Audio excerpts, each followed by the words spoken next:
Hey there, in this video I'm going to share with you how you can possibly fix the issue if your AOC monitor, the speakers are not working, and what you can try to do. Maybe some of these things are going to work out. So the first thing that you can do, just try to reset the monitor. Maybe it's going to fix the issue.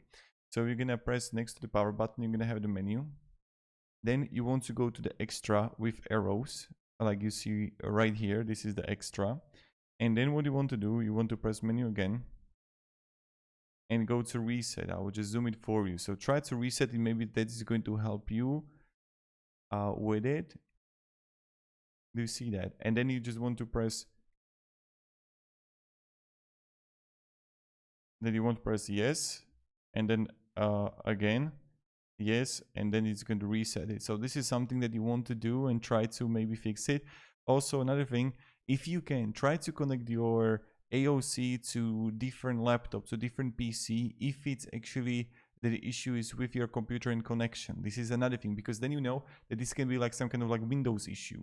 So let's say that you're going to connect your AOC, but the AOC is going to be connected to a different laptop, and there is going to work the speakers. Then you know that you have to fix the issue, that there is some kind of issue with Windows. And the connection between those two. This is another thing. The third thing what you can try to do, power it off for 2 minutes, turn it off completely, like plug it out. Then you want to press and hold the power button for about 30 seconds and then plug it in back, and maybe that is going to also fix the issue. I just want to make this quick video, then maybe some of it is going to help you, and that's it. So thank you, have a great day, and goodbye.